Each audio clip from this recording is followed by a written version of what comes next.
Un nuevo antecedente clave viene a dar un nuevo giro en la enigmática desaparición de María Ercira Contreras.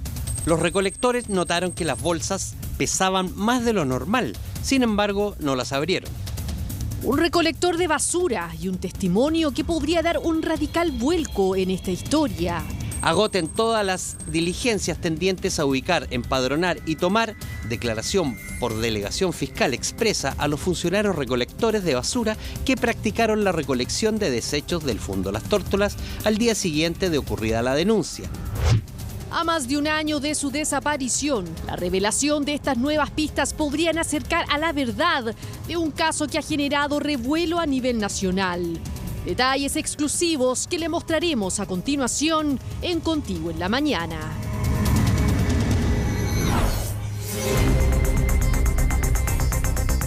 En los últimos meses se ha especulado en base a varias teorías sobre la desaparición de María Ercira Contreras en mayo del año pasado en el Fundo Las Tórtolas. Pero a pesar de todo lo que se ha dado a conocer a la luz pública, un testimonio clave habría sido soslayado en esta investigación. Ingreso solicitud portal. Estimado fiscal, hemos tomado conocimiento por personas cercanas y de confianza que 1. Al día siguiente de la desaparición de la señora Ercira, desde el Fundo Las Tórtolas, el camión recolector de basura pasó por el fundo a recoger los desechos del lugar. Por instrucciones de la dueña, solo recogieron bolsas cerradas que se encontraban fuera del fundo, en un lugar determinado. Este documento, al que tuvimos acceso exclusivo, se trata de una solicitud que se le realizó a la Fiscalía el pasado 29 de julio para considerar la declaración de un recolector de basura que sacó los desechos desde el Fundo Las Tórtolas precisamente el día posterior a la desaparición de María Ercira. Según señala esta solicitud, uno de los recolectores habría recogido bolsas de basura con un peso distinto al normal. Y además, encontraron otras pertenencias que serían de una mujer.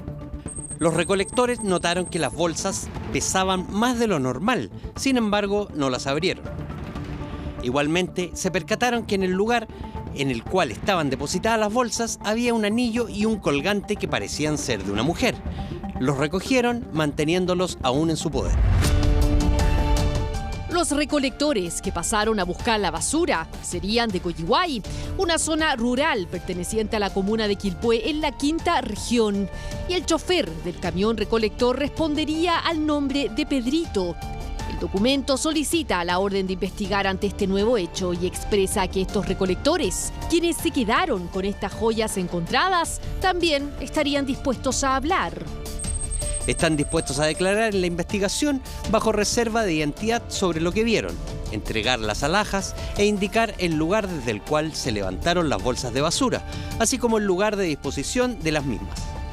En razón de lo anterior, solicito a usted despachar una orden de investigar con carácter de urgente a CIP, Carabineros o BICRIM, con auxilio de BH, para tomar las declaraciones, fijar e incautar las joyas, determinar si son las que portaba doña María Ercira y determinar y fijar el lugar desde donde habrían recogido las bolsas de basura desde el Fundo Las Tórtolas al día siguiente de la desaparición de doña Ercira y se practiquen ahí todas las diligencias criminalísticas destinadas a la ubicación eventual de los restos de doña María Ercira.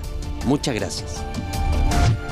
Al otro día, el pasado 30 de julio, se realiza una nueva solicitud a la Fiscalía. Esta vez, se trata de un testigo que también sabría de lo ocurrido con estos recolectores de basura y se le pide al ente persecutor recoger también el testimonio de esta persona.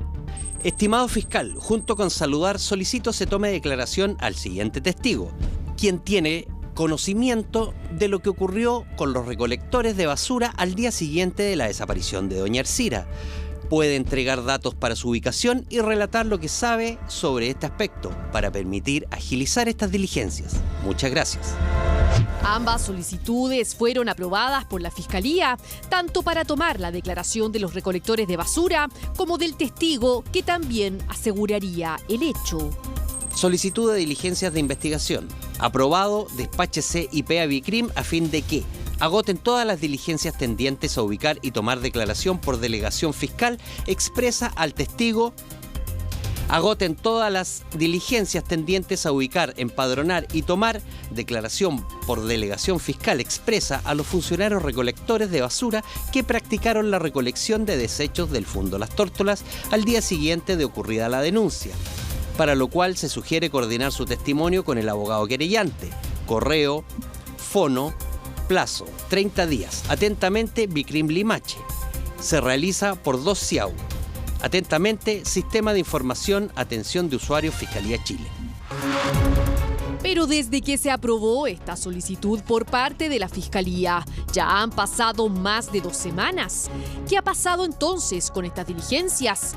Fuentes cercanas a la investigación señalan que aún no se les ha tomado la declaración a estas personas. ¿Por qué la demora?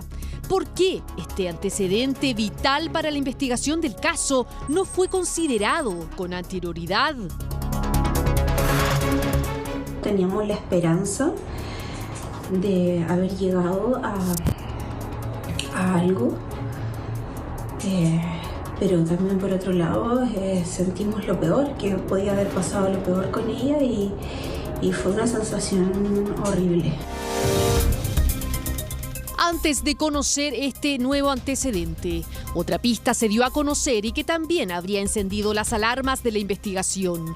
Y es que en julio del 2024, una publicación en Marketplace de Facebook llamó la atención de la familia de María Arcira. Tal como lo vemos en la imagen, la foto de una chaqueta por un valor de 10.000 pesos. Y a primera vista sería similar a la que habría usado María Arcira el día de su desaparición.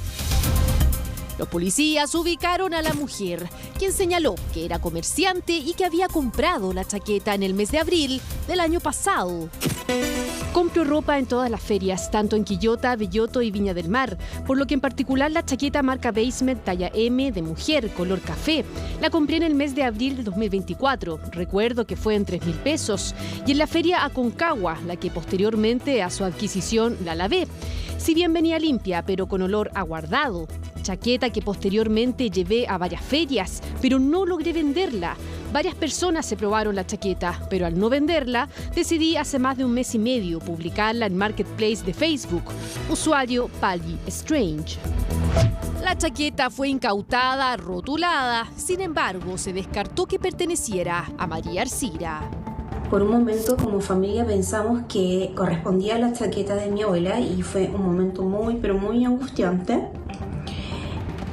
Rápidamente empezamos a pensar en cómo comparar esta chaqueta con la de mi abuela, porque la verdad eran exactamente iguales. Y gracias a Dios teníamos una foto de la chaqueta y pudimos compararla y la talla no era la misma y el patrón animal print tampoco correspondía. Entonces nos demoramos como un día, alrededor de un día o 2 días, en darnos cuenta nosotros como familia de que no correspondía a la chaqueta. Pero de todas formas, cuando pensamos que era la chaqueta, dimos aviso de inmediato a la Policía de Investigaciones, quienes también hicieron las diligencias correspondientes y finalmente también llegaron a la conclusión de que no correspondía a la chaqueta de mi abuela, pero claro, fue un momento muy terrible para nosotros como familia, porque por un lado teníamos la esperanza de haber llegado a algo, pero también por otro lado sentimos lo peor, que podía haber pasado lo peor con ella y fue una sensación horrible. Y hace algunos meses le mostramos los detalles exclusivos contenidos en la carpeta investigativa nunca antes revelados. Que haya alguien más involucrado, o sea, es imposible que haya desaparecido por completo. Es por el tema de la desaparición de la señora María Arcira. Solamente saber si podemos conversar. De este informe puedo perjudicar o no a la familia, es así de claro. Un peritaje clave que señala que la mujer habría sufrido un accidente al interior de esta propiedad. Ven, ella trata de abrir este vehículo. Este es negro que ven acá, el oscuro. Eso es lo que uno tiene que ver del estado actual de ella. Porque ella trata de abrir, o sea, ella no tenía una visión en túnel.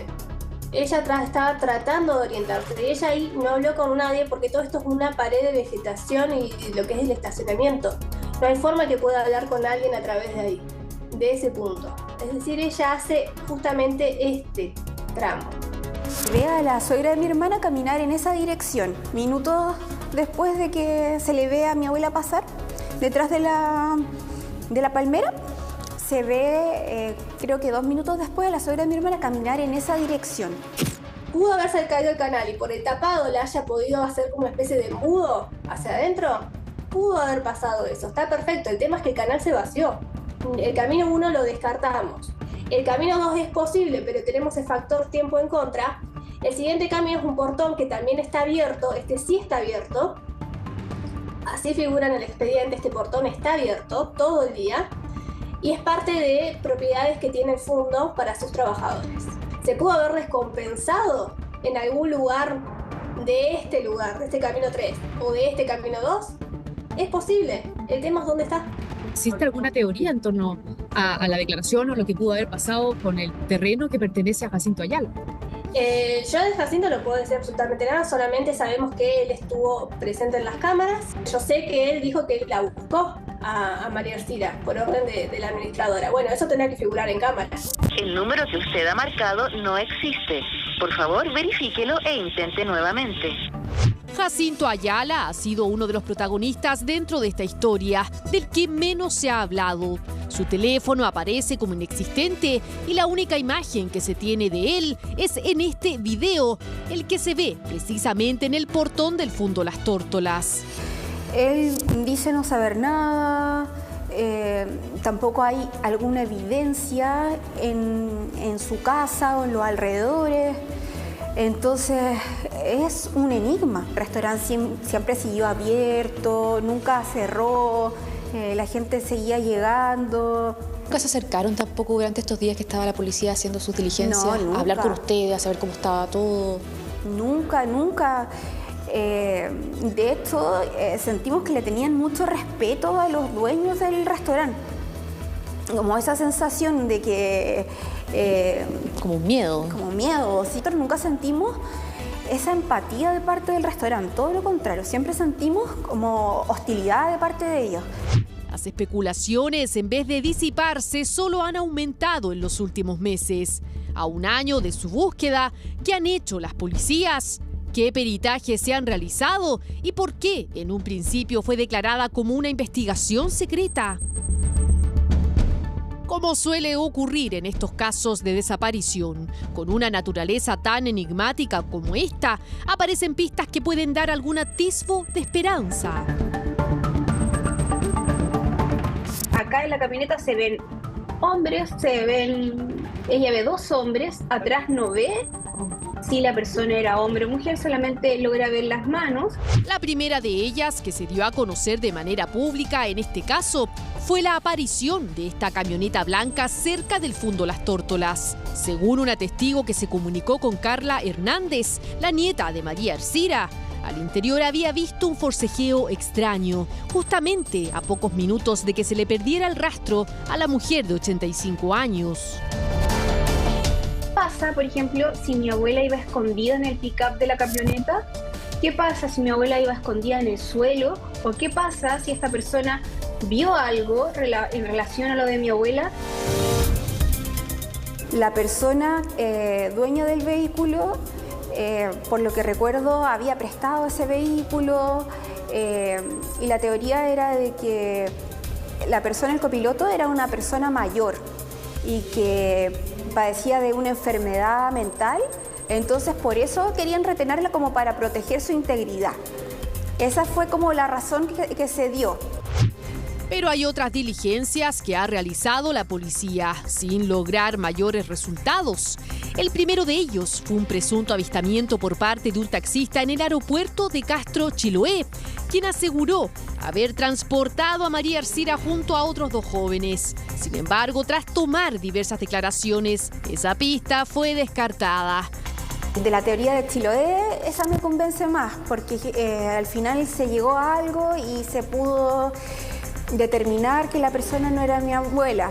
Posterior a eso, una periodista, mientras reporteaba en la zona, se encontró con este reloj, abriendo la hipótesis de que podría corresponder a María Ercira. Sin embargo, esto también fue descartado. Y por último, se viralizó la fotografía de esta mujer en el terminal de Puerto Montt, pero tampoco correspondería a María Ercira Contreras.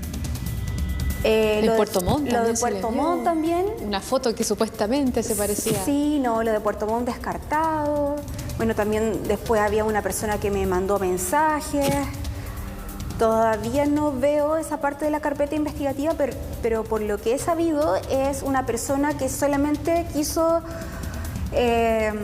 obstaculizar la investigación, no quiso en el fondo decir no hay una verdad, no hay un sustento, nada. De hecho, él mismo confiesa como en realidad yo quise como mandar estos mensajes. En el fondo lo que supe era como una persona media loca.